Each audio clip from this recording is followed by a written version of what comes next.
Made in Macaíba é essa história de como despencar de paraquedas na periferia de uma grande cidade do Nordeste brasileiro, sem nenhum conhecimento do que é fazer ciência de alto nível, né, no local. A gente lida com questões que envolvem a condição humana, né? A ciência busca entender a natureza e a relação do homem com a natureza. Eu queria contar para vocês como é fazer ciência como um agente de transformação social. Um artigo científico você tem que simplesmente relatar os fatos e interpretá-los da maneira mais objetiva possível. É uma forma muito rígida, que não dá nenhuma liberdade ao autor. Esse é o modelo. Esse é o modelo, se você pegar esse gráfico, publicado pelo professor Michael Porter na Escola de Business da Harvard. Essa é a definição que todo mundo conhece de ciência.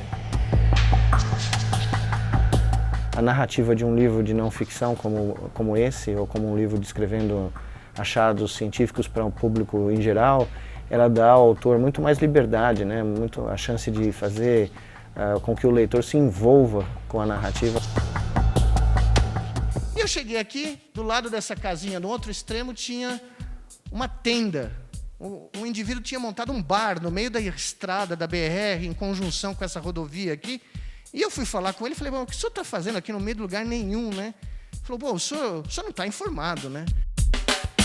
E para mim é uma grande honra abrir esse evento, né, dos 30 anos do Sempre o Papo, porque eu acredito que nós ainda temos que difundir a literatura e a leitura entre os jovens mais do que nunca, para ampliar os horizontes da nova geração, né? Porque sem o conhecimento, nenhum de nós pode tomar nenhuma decisão educada, consciente sobre o futuro do país, o futuro das nossas vidas, o futuro dos nossos descendentes. Dominar os meios de produção do conhecimento é, sim, parte da democracia do século XXI.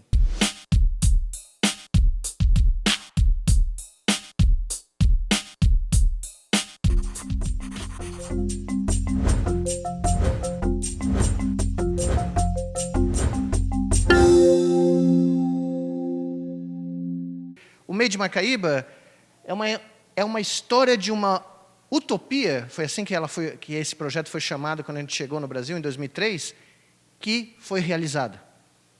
A maioria das utopias que a gente ouve falar não chegam ao seu término, né? E, de certa maneira, isso tudo bem, porque o que vale não é chegar lá, é o processo de tentar chegar lá.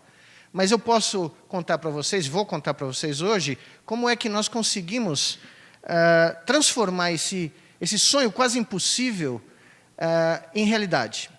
E essa realidade é importante, primeiro, que eu mostre para vocês o contraste da nossa proposta de fazer ciência e do que é sabido, do modelo de fazer ciência que existe pelo mundo afora, tradicionalmente nos países desenvolvidos.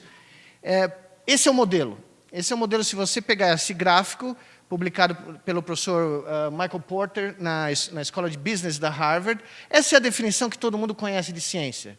Aqui nesse eixo aqui você tem a capacidade de inovação de uma sociedade, que é a mistura de todo o conhecimento, toda a propriedade intelectual gerada por um país, enquanto no eixo Y aqui vocês têm a produção de riqueza per capita dessa sociedade. Isso aqui é para o ano que eu cheguei em Natal, 2002. E o que vocês veem é que existe uma reta, chama-se reta de inovação, muito bem definida, que tem se repetido ao longo dos anos. Eu tenho esse gráfico desde 2002 até 2010, e você pode ver que os países que investiram em boa parte do seu capital econômico e político no desenvolvimento do conhecimento de ponta, ampliaram a possibilidade de gerar riqueza para a sua sociedade. E o curioso é que, se você acompanhar essa reta ao longo dos anos, e eu acompanhei essa reta nos últimos 15 anos, você vai ver que certos países estavam aqui e cresceram, percorreram essa reta até essa região, que é a região dos países que hoje tiram mais vantagem do capital humano e do conhecimento de ponta. Países como Coreia do Sul, Finlândia, Noruega, Islândia, que eu já visitei algumas vezes, que é uma ilha no meio de lugar nenhum, no Atlântico Norte, cercada por gelo e vulcões, com 350 mil pessoas no país. Ok? Todos esses países estavam aqui, numa posição muito próxima do Brasil, 30, 40, 50 anos atrás. E eles conseguiram migrar, e essa é a visão da ciência que a maioria de vocês deve ter ouvido falar, porque é a visão que todo mundo fala. Se você investe na produção de conhecimento, você gera riqueza. Pois bem, essa riqueza hoje, e esse é um mapa da distribuição da inovação pelo mundo, essas setas mostram como a inovação, da onde ela é gerada e para onde ela é distribuída no mundo. O produto mundial bruto de ciência é da ordem de 2 trilhões de dólares. 2 trilhões de dólares. É quase o PIB do Brasil inteiro, por ano. Desde a Segunda Guerra Mundial, até muito recentemente, os Estados Unidos eram responsáveis por 30% desse valor, proximamente quase 600 bilhões de dólares. Todavia, um fenômeno começou a ocorrer 10 anos atrás e está atingindo o seu pico, atingirá o seu pico por volta de 2022, que é a tomada dessa liderança da produção mundial de ciência e tecnologia pela Ásia.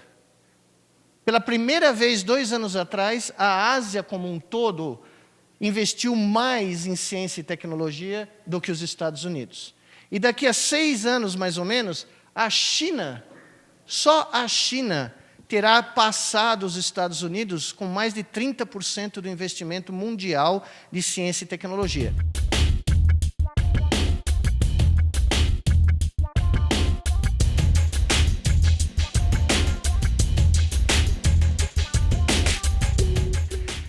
No livro, eu tenho uma tabelinha que mostra que o Brasil é um dos 10 maiores consumidores de inovação. Não é à toa que todo mundo aqui, se caísse um cara de Marte, pousasse no Brasil e fosse fazer um relatório para Marte, como é que nós nos comportamos, o relatório seria mais ou menos assim. É interessante esse pessoal naquele país tropical, porque o tempo inteiro eles ficam olhando para a mão. Mesmo quando eles cruzam a rua, e eles podem ser atropelados pelo ônibus, eles estão olhando, né, como vai ser o enterro deles, provavelmente. Né? Como é que o pessoal já está planejando no Twitter o enterro? Porque todo mundo aqui tem um telefone ou mais de um. Né?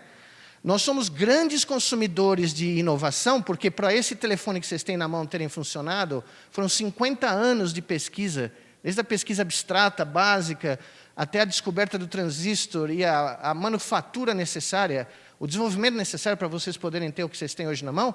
Mas se vocês olharem nesse mapa, o Brasil está fora das rotas de disseminação de inovação. Nós temos muito poucas fontes de inovação criadas aqui. Nós importamos muito e pagamos um valor muito grande. E talvez a gente tenha perdido a noção, ou nunca tivemos, de que ciência e tecnologia não é mais uma questão abstrata no século XXI. Ciência e tecnologia definem se um país vai ser soberano ou não daqui para frente. Porque talvez vocês não saibam, mas com um puxão de um cabo lá onde eu moro, nos Estados Unidos, a internet é desligada nesse país. Porque nós não dominamos nem os satélites, nem as fontes dos servidores. Imagine um país como esse amanhecer amanhã de manhã, espero que seja amanhã de manhã, depois do jogo do Palmeiras hoje à noite, de tal maneira que eu possa assistir hoje à noite pela internet, mas amanhecer amanhã de manhã sem internet.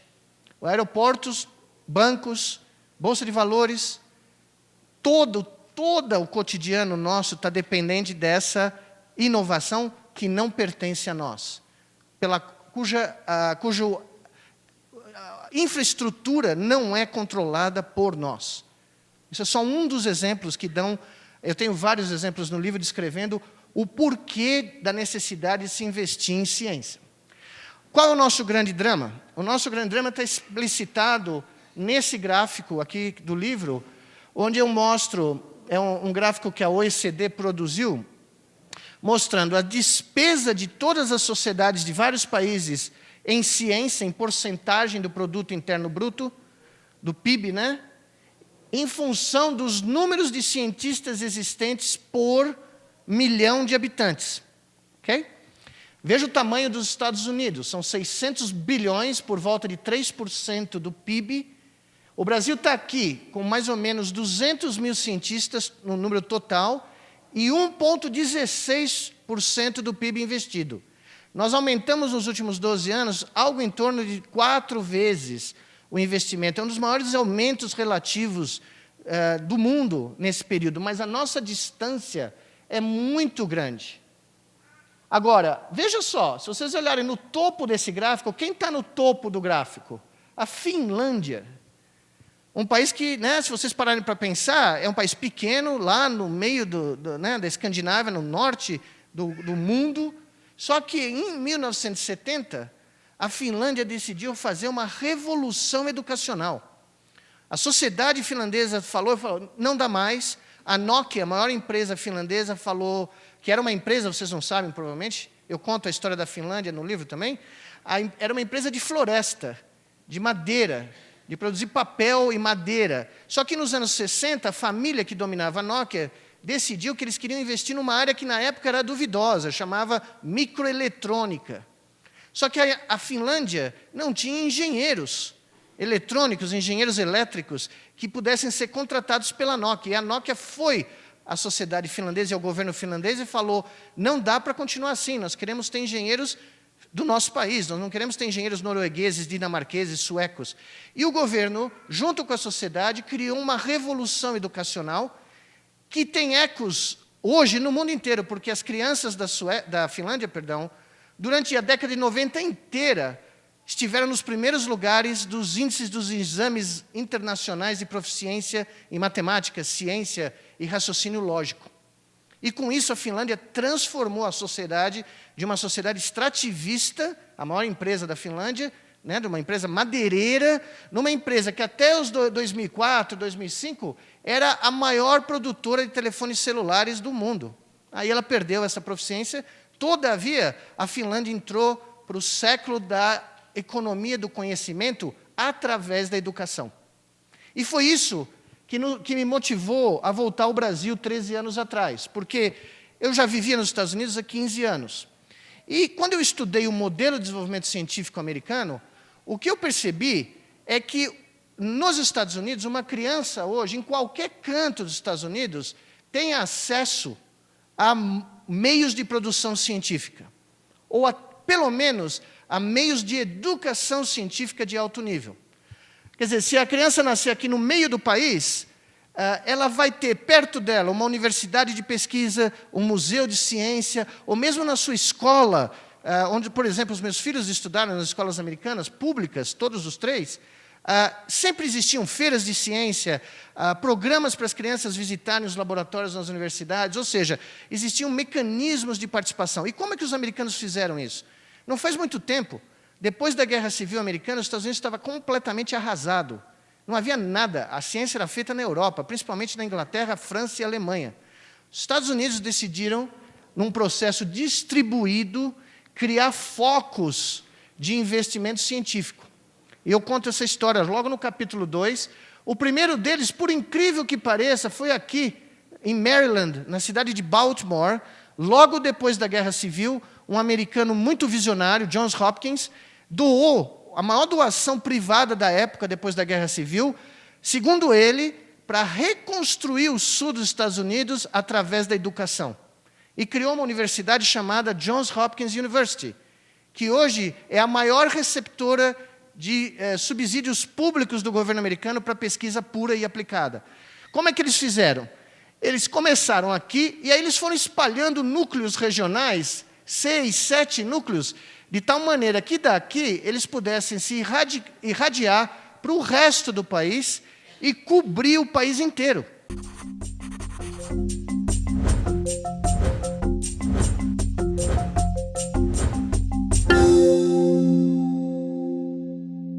Pois bem, com isso em mente, eu comecei a pensar quais são os exemplos de inovação que o nosso país tem. Porque a gente gosta muito de dizer que não tem, mas tem. A gente pode não conhecer, mas tem. E não é porque eu estou em Minas Gerais que eu trouxe o Santos Dumont. O Afonso está aqui e sabe disso. O Santos Dumont é um dos maiores heróis da minha vida. O que Santos Dumont inventou foi a tecnologia do voo controlado. Ele inventou o estabilizador vertical, estabilizador horizontal, o conceito de pôr um motor dentro de uma nave aérea, o conceito de controlar o pitch desse balão que ele gostava de dirigível. O negócio dele era dirigível. Avião era considerado um negócio não muito interessante na Europa, do Santos Dumont.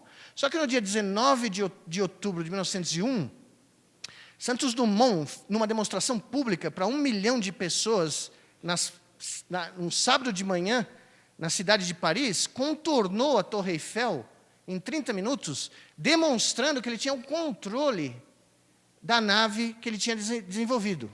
Okay? E o mais curioso, a maioria de vocês não deve saber, é que no dia seguinte, Santos Dumont foi a primeira celebridade mundial.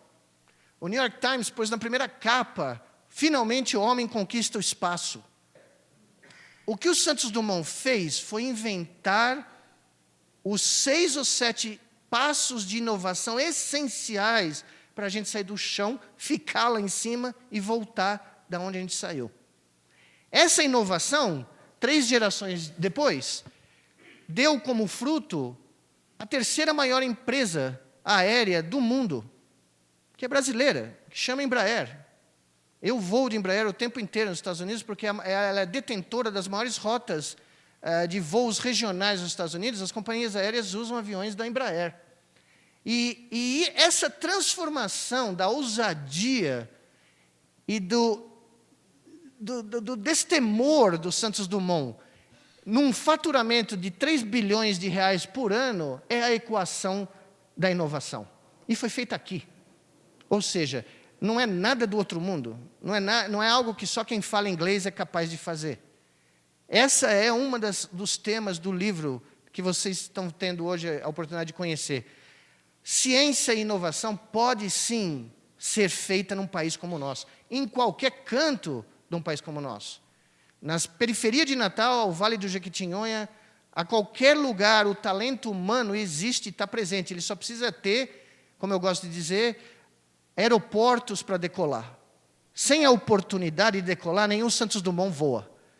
Mas se você apostar no talento humano, nós vamos ter outros, e temos já vários, tentando decolar.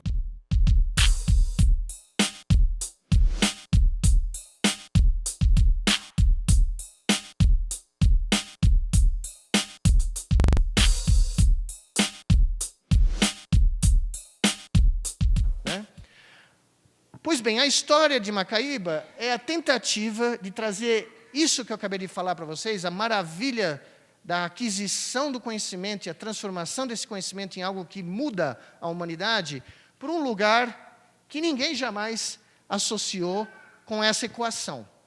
Para poder fazer isso, nós tivemos que criar 2 organizações, a Associação Alberto Santos Dumont para Apoio à Pesquisa, que foi a primeira em 2004, que deu início ao projeto que eu vou contar para vocês.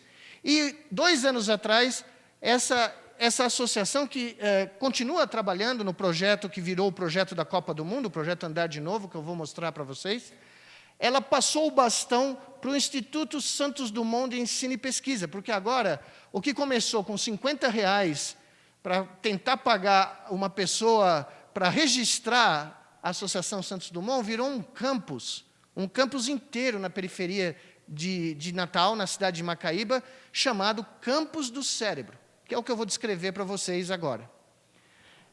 A primeira instituição criada pela Associação Alberto Santos Dumont foi o Instituto Internacional de Neurociências de Natal, Edmond e Lili Safra. E é esse instituto que deu origem ao embrião desse projeto de uso da ciência como um agente de transformação social. Essa é o estado do Rio Grande do Norte, evidentemente, a imagem, eu gosto de dizer que é um elefante com a tromba voltada para o Ceará, né? Natal está aqui e Macaíba está a 25 quilômetros do mar.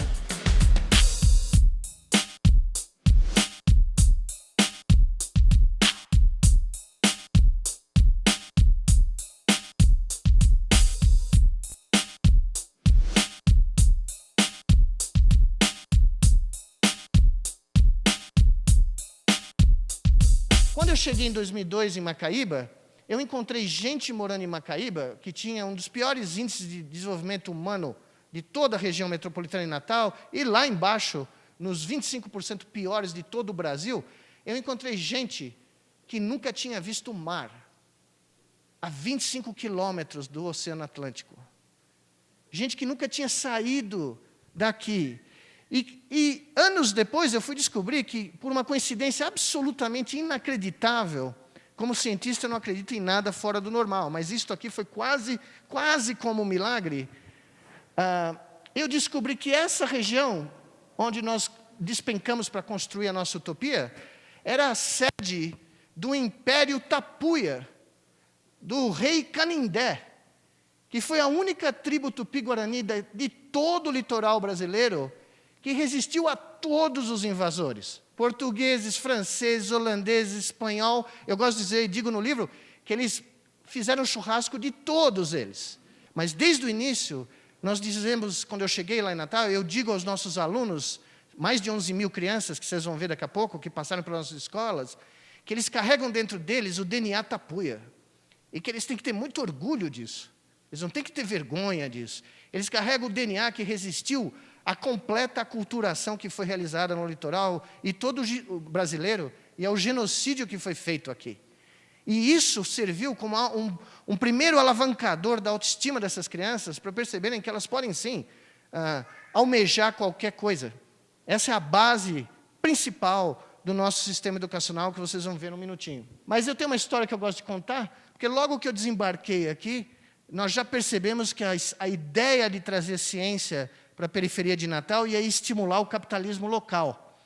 Porque eu cheguei, fiz uma entrevista na rádio da universidade no dia anterior, me levaram para conhecer esse terreno, que eu achei maravilhoso, são 100 hectares, que foram doados pela Escola Agrícola da Universidade Federal do Rio Grande do Norte para nós.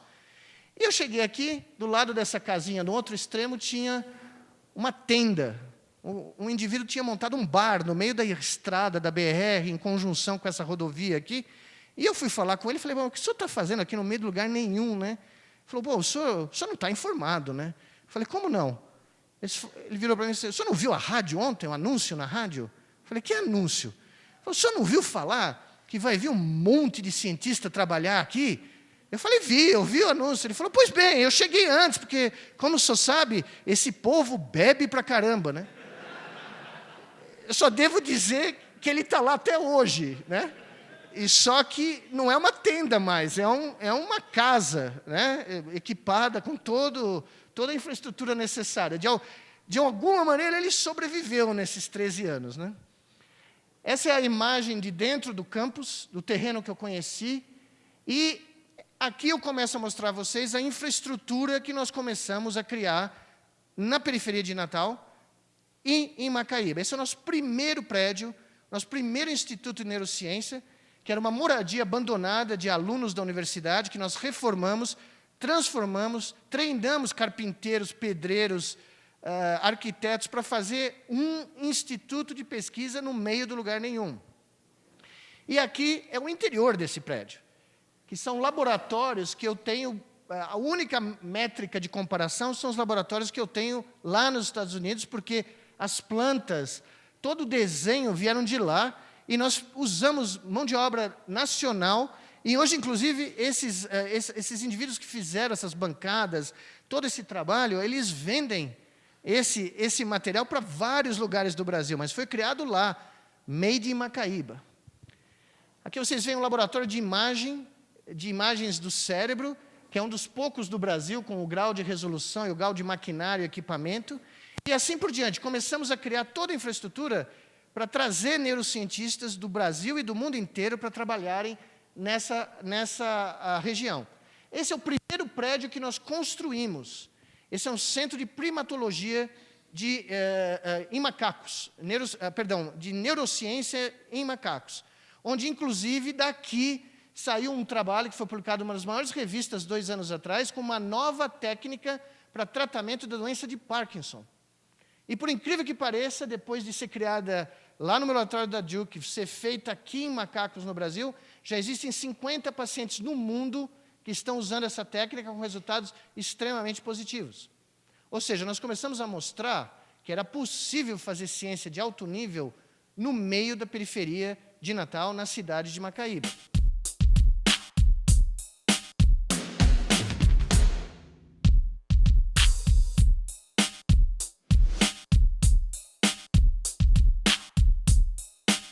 Ao longo da vida de um indivíduo, se você calcular qual é o retorno que uma sociedade ou governo tem de investimentos feitos na vida desse indivíduo, políticas públicas, O maior retorno são em programas de 0 a 3 anos.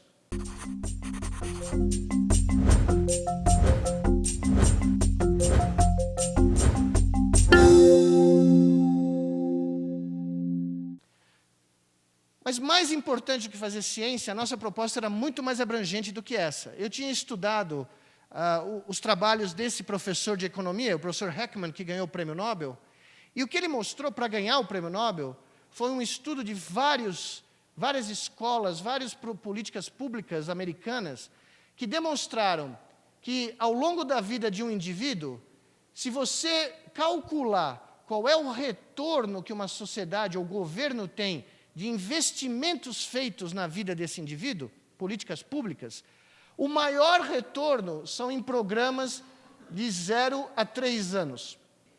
E aí foi o pulo do gato de um projeto que não existe em lugar nenhum do mundo, que nasceu aqui no Brasil e que é conhecido entre nós como Educação para Toda a Vida, porque ele começa no nosso campus com o pré-natal das mães dos nossos futuros alunos. Ou seja, como neurocientistas, nós sabemos que o cérebro é formado intraútero. A fase mais importante de constituição do cérebro ocorre na gravidez materna.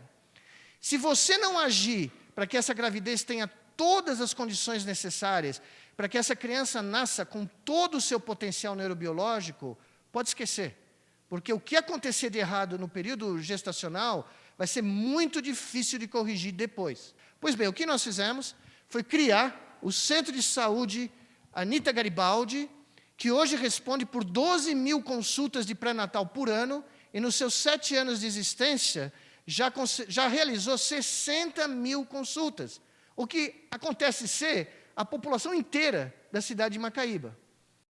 Além desse projeto do pré-natal, como não dava tempo quando nós chegamos lá de construir a escola, que eu vou mostrar para vocês, que está próxima de ser construída, nós iniciamos um projeto de educação científica para crianças que iam no começo de 10 a 17 anos, no turno oposto das escolas públicas de Macaíba e da periferia de Natal. 1.500 crianças por ano iam de manhã na escola pública e, à tarde, eles vinham para uma das 2 escolas que nós criamos no Rio Grande do Norte e, mais tarde, uma escola na Bahia, no sertão da Bahia. Só que nas nossas escolas não existe aula teórica. Nas nossas escolas, tudo é feito em laboratórios. As crianças aprendem fazendo, aprendem experimentando. As crianças são as nossas parceiras, elas são protagonistas da própria educação.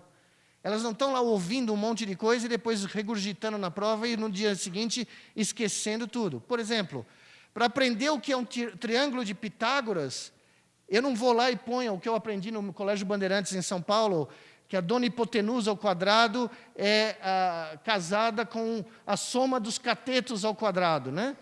Não, eles montam triângulos retângulos, eles derivam o teorema de Pitágoras, criando triângulos retângulos de diferentes dimensões. Dominar os meios de produção do conhecimento é, sim, parte da democracia do século XXI. Ela tem que ser parte da democracia, senão ela não existe, senão a democracia não existe. Pois bem, aqui vocês veem a nossa diretora, Dora, que era uma educadora em São Paulo, já quase para se aposentar, aceitou o desafio, mudou com marido, filho, neto, cão, gato, para a periferia de Natal e estabeleceu toda essa estrutura educacional baseada num casamento já sancionado pelo Supremo Tribunal Federal Brasileiro, o casamento da pureza de Paulo Freire com a ousadia de Santos Dumont. Esse é o currículo pedagógico usado nessa escola, junto com a nossa diretora executiva, Neiva, que está comigo desde o início do projeto, recrutou professores da região e do Brasil inteiro para irem para Natal. Antes de abrir a escola, 1 ano antes de abrir essa escola, nós começamos um projeto de educação, retreinamento contínuo dos professores, porque a maioria dos professores de ciência do Brasil nunca leram um livro de ciência, nunca estudaram ciência. Então, nós começamos a retreinar essa moçada. Até hoje, todas as sextas-feiras, nós temos aulas nos laboratórios para os professores. Os professores brincam de estudante nos laboratórios, porque eles nunca, como um professor me disse uma vez, eu nunca tive a chance de brincar de cientista. Eu sou professor de física, mas eu nunca entrei num laboratório de física.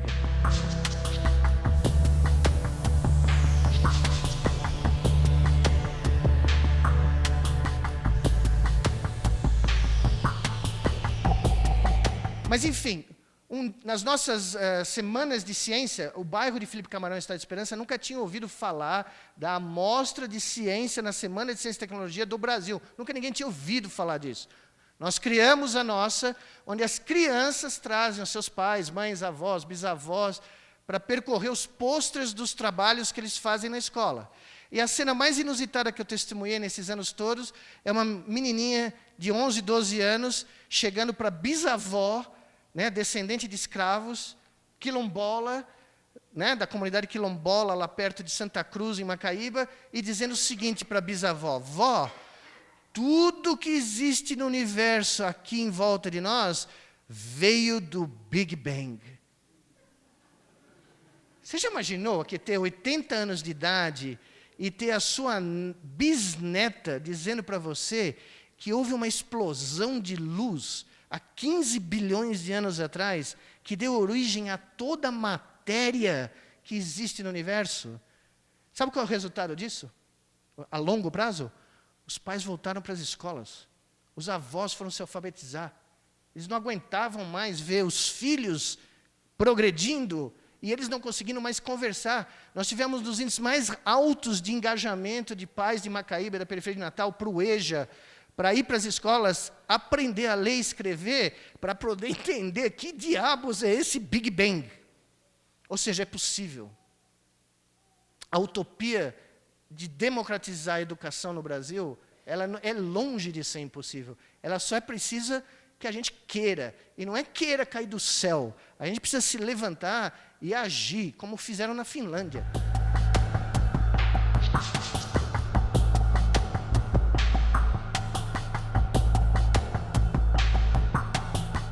Esse aqui é o nosso programa do Jovem Cientista, porque nós começamos a lidar com 1.500 crianças por ano, 11 mil crianças em uma década, e de repente nós começamos a descobrir Santos Dumont em cada esquina. Molecada com talento, com uma proficiência natural para ser cientista, assustadora. O que nós fizemos? Levamos eles para o Instituto de Neurociência. Tem menino de 15 anos que veio desse programa educacional, que registra neurônio como eu registro, que é autor de trabalho internacional antes de ir para o ensino médio, da periferia de Macaíba. Quem aqui trabalha na academia, em alguma universidade, sabe o que é isso, para você publicar um trabalho num congresso internacional, numa revista internacional? Pois bem, tem crianças da periferia de Macaíba que são autores de um trabalho de neurofisiologia. Durma-se com um barulho desse. E esse é o dia da prova. Não tem prova, né? Evidentemente, como na Finlândia, nos primeiros 9 anos da escola pública finlandesa não existe prova, nem se sabe nem o que é o conceito de prova.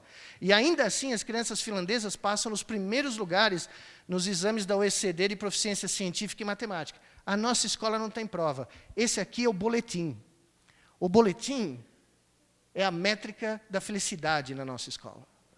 O que nós queremos atingir é a felicidade de cada um e do coletivo.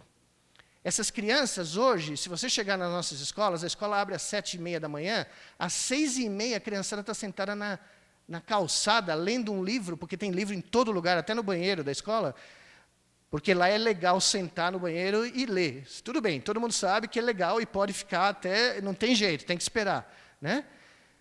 As crianças, às 5 da tarde, você tem que chamar a Força Aérea Brasileira para tirar eles da escola, porque eles não querem ir embora. E o maior elogio que nós recebemos de um dos nossos alunos, de vários, evidentemente, foi um dia que se perguntou para uma das nossas alunas, um visitante ilustre, perguntou para a nossa aluna: o que você acha dessa escola? E a aluna falou: que escola? Ele falou: ué, a escola que nós estamos aqui. Ele falou: não, escola que eu vou de manhã, escola pública. Esse aqui é meu parque de diversões. E é isso. A escola não pode ser uma prisão. A escola não pode ser um lugar que seu filho acorda de manhã e implora para não ir. Como é que você vai vender para um cliente um produto que ele não quer comprar? Quem aqui aceitaria comprar um produto que não quer ter?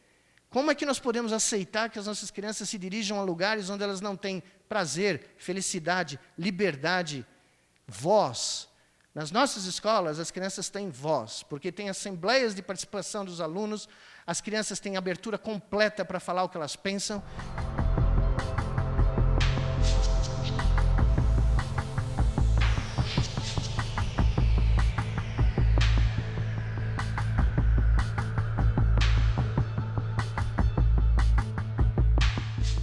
Que agora vai ser tempo integral, vai ser tudo. A criança dos 0 aos 17 anos vai poder estudar aqui, 1.500 vagas para começar, 3.000 na capacidade total. Todas as crianças de Macaíba vão poder ir para essa escola se elas quiserem. Tá?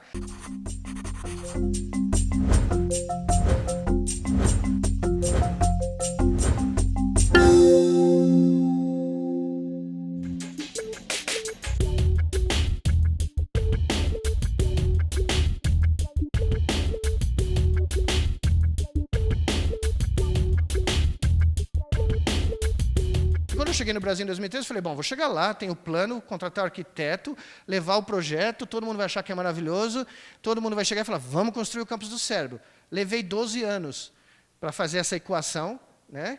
Em 12 de dezembro de 2007, o projeto do campus do cérebro foi assinado. Ele começou em 2009, e como tudo leva tempo, mas essa é uma visão do Google, de cima, do nosso futuro instituto, a sede do nosso Instituto de Neurociência, do lado da escola de tempo integral que eu sonhei desde o início, que agora vai ser tempo integral, vai ser tudo. A criança dos 0 aos 17 anos vai poder estudar aqui, 1.500 vagas para começar, 3.000 na capacidade total. Todas as crianças de Macaíba vão poder ir para essa escola se elas quiserem. Tá? Então, uma criança vai poder nascer no campus do cérebro, ir para a escola, fazer depois a graduação universitária. Eu não acredito em mestrado, doutorado, pós-doutorado, e aí decidir o que quer fazer da vida. Se quiser ficar lá, fica. Se não quiser, vai para o mundo.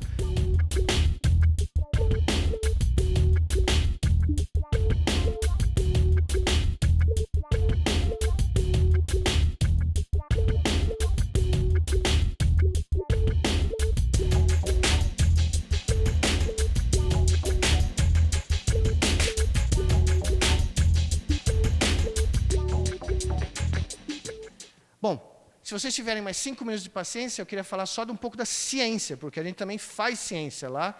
E sem os laboratórios do Instituto de Natal, nós não teríamos feito isso aqui.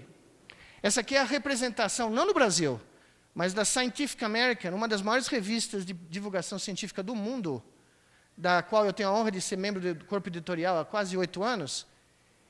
Quando, em 2009, nós decidimos que nós queríamos mostrar para o mundo, na abertura da Copa do Mundo, um outro Brasil, um outro país. Nós não queríamos mostrar o estereótipo que todo mundo conhece do Brasil, o país do sol, das praias, do futebol, da música. Não, nós queríamos mostrar que esse era um país diferente, um país capaz de realizar feitos científicos que podem impactar a humanidade inteira. Quando foi anunciado esse plano, quando o Brasil ganhou a Copa do Mundo, e eu sugeri que nós fizéssemos uma demonstração científica, a Scientific American me pediu um relatório do que eu queria fazer com os meus amigos do mundo inteiro. E quando esse relatório foi levado à Scientific American, ele foi colocado numa lista dos 10 experimentos no limite da ciência moderna. Ninguém aqui falou disso, mas o mundo inteiro viu isso. Bom, quando eu descobri que nós íamos ter a chance de realizar isso, nós criamos esse projeto que é chamado Andar de Novo, Walk Again em inglês, e a minha única saída para fazer isso funcionar foi pegar o meu celular e começar a ligar para todos os amigos que eu tenho no mundo inteiro. E eu descobri para minha satisfação que eu tenho muitos amigos. 156 desses responderam, porque a chamada era assim. Por exemplo, o meu grande amigo roboticista, um dos maiores roboticistas do mundo, Gordon Chang, na Alemanha, que é uma figura porque ele é um chinês nascido na Austrália, que cresceu no Japão e trabalha na Alemanha. Né? E tem 1,5 m, né, de altura. Eu cheguei para o Gordon, como eu cheguei para todos esses caras aqui, que moram fora do Brasil, telefonei e falei, Gordon, você quer estar no campo na abertura da Copa do Mundo do Brasil? O Gordon falou, óbvio. Claro. Eu falei, só que para isso, Gordon, nós vamos ter que criar um exoesqueleto controlado pelo cérebro, capaz de devolver feedback tátil para um paciente paraplégico, porque ele vai abrir a Copa do Mundo chutando a bola. Aí tem um silêncio no telefone. Aí o Gordon vira para mim e fala, mas não tem um jeito um pouco mais fácil da gente ir para o jogo de abertura da Copa? Eu falei, Gordon, não tem. A única saída é essa. Pois bem, 30 segundos o homem estava dentro, como todos esses engenheiros, cientistas da computação, matemáticos, roboticistas, neurologistas, pessoal de reabilitação. Nós tínhamos até um filósofo que fez parte do projeto.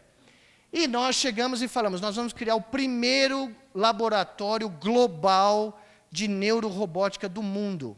O que isso significa? Nós arregimentamos laboratórios em São Paulo e Natal, claro, no Brasil, mas laboratórios nos Estados Unidos, na Alemanha, na França, na Suíça, de tal maneira que por 18 meses esse laboratório funcionou 24 horas por dia, 7 dias por semana, não teve Natal, final de ano, carnaval, nada.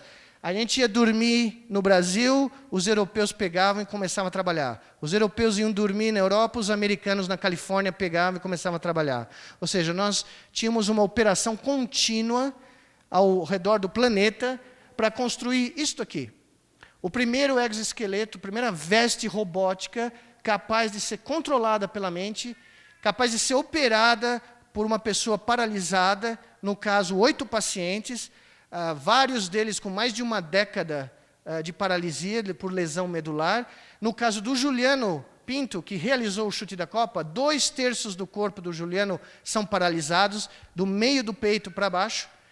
E, claramente, nós chamamos ele de Brasil Santos Dumont. Esse é o 1 que deu o pontapé da Copa. Nós temos 2 mais, já estamos no 3. Como Santos Dumont, a gente cria um balão por ano, né? Nós estamos criando um exo por ano. E, basicamente, esse exo tem várias invenções. Uma das mais importantes é o fato de que ele tem essa pele artificial colocada na sola do pé do sapato do exo. De tal maneira que, quando o exo toca no chão, vocês vão ver agora, um sinal de pressão é gerado. Vocês estão vendo aí do fundo, dá para ver, não? Essas espículas aparecendo? Esses são sinais de pressão do exo, do pé apoiando na mesa, no caso aqui, que são transmitidos, como os pacientes não têm sensibilidade do corpo por causa da lesão, nós criamos uma blusa com elementos que vibram e que recebem esses sinais de pressão e são aplicados na pele do braço. Ou seja, a gente transmitia a informação do movimento da perna, do encontro do chão, para o braço do paciente. E quando a gente ajustou os parâmetros de intensidade e velocidade desse sinal, nós conseguimos iludir o cérebro dos pacientes e criar um membro fantasma, uma sensação de membro fantasma. Ou seja, o paciente andava e falava, meu Deus, eu estou sentindo as minhas pernas andando, eu estou sentindo o chão. Eles ficaram tão bons nisso, que não só eles conseguiam controlar cada perna com um lado do cérebro, mas eles conseguiam dizer para nós se eles estavam andando na grama, em areia ou no asfalto da rua. Sem olhar. Eles conseguiam distinguir a superfície do chão com essa invenção do Gordon.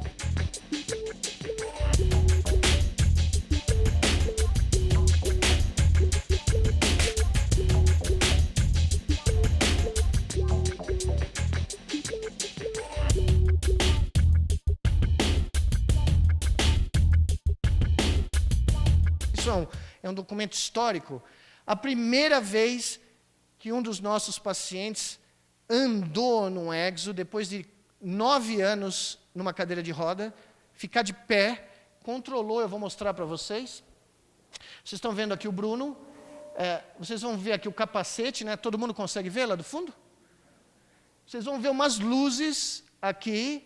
Quando vocês virem uma luz azul, é que o Bruno começou a operação de pensar em andar.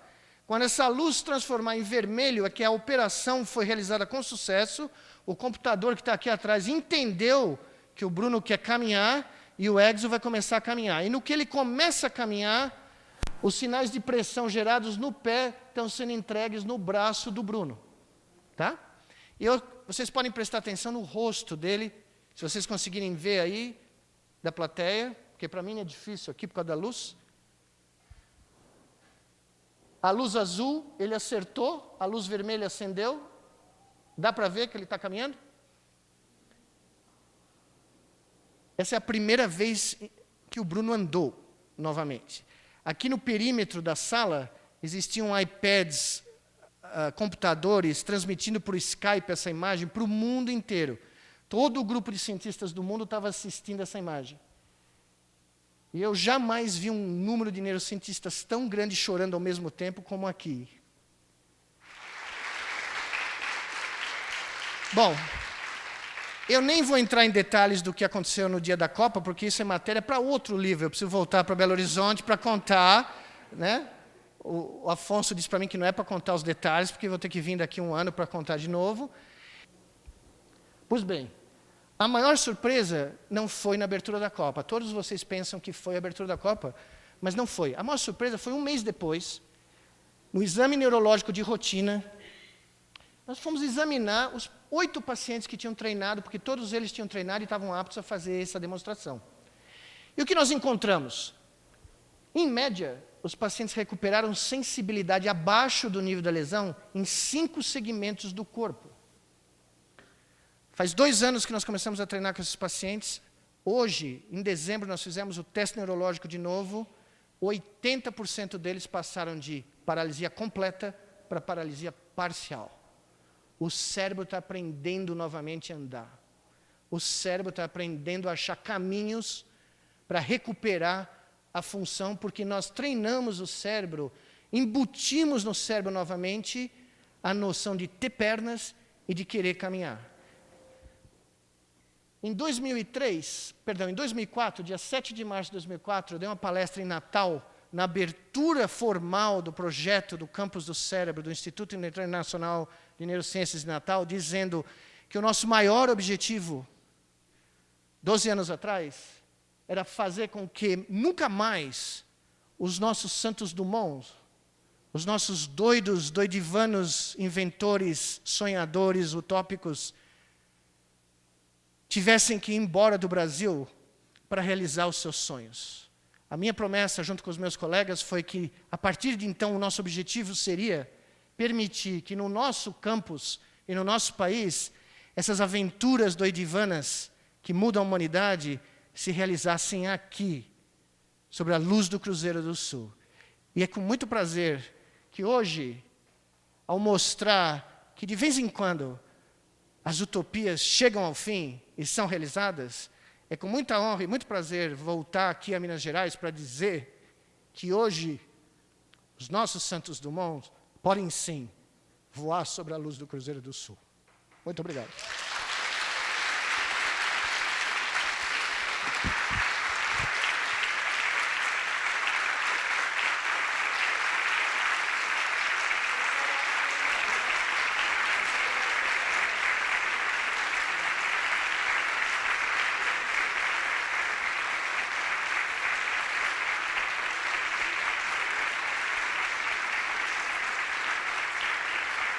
Muito obrigado.